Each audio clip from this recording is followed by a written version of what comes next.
Neil Whitfield, what are your top tips for social media for letting agents? Talk to me.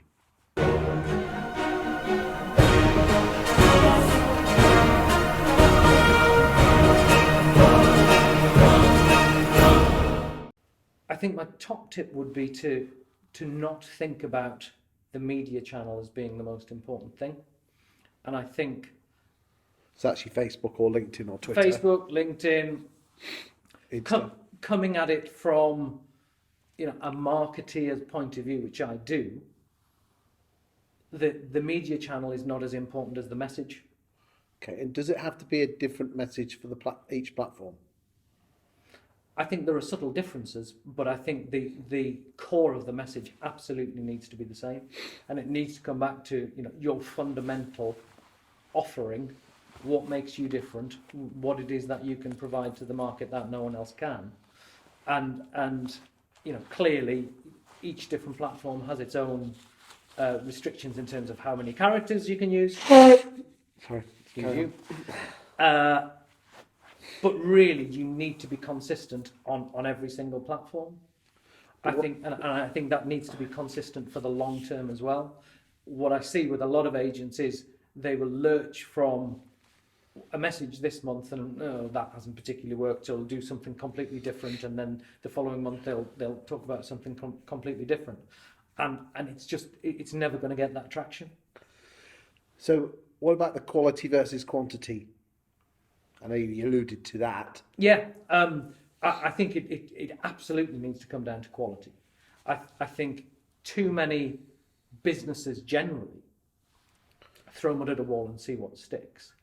And I think it's far better to focus on a particular group who are going to be interested in what you've got to say, what your offering is. Now that could be in terms of are they landlords, are they investors, have they got a particular type of property, what is it that they're looking to get out of the whole letting experience, and focus your message so that it provides clear benefit to them. So that's talking about your firm, your services, what you do and how wonderful you are. Not at all. It's talking about what you can do for them.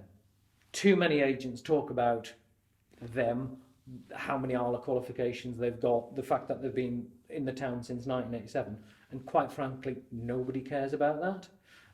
What it needs to be talking about to an investor who's very much concerned about the return on investment, this is the things that we do, which means that you will get the maximum return, which means that you will get fewer voids.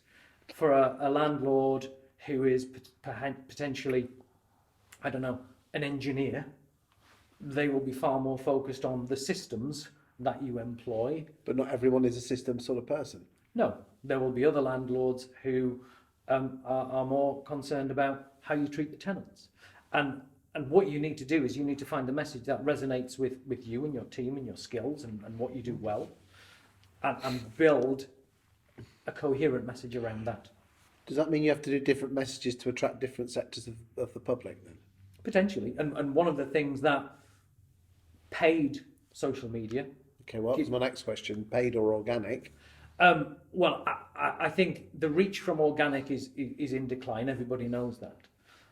And I think also that tends to lend itself to a more scattergun approach, whereas paid means that you can be much more focused in terms of who you're actually targeting. So that's just hitting the boost button then, isn't it? Not at all.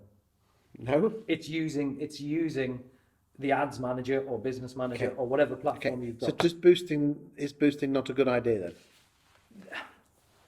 then? I'm not a Facebook expert like some of your other contributors are, but I know that it's an expensive way of getting a message out there, which isn't necessarily going to be targeted to the people who you want to put your message out to. It's those people who locally react best to boosted posts. It's not necessarily going to be your ideal landlord.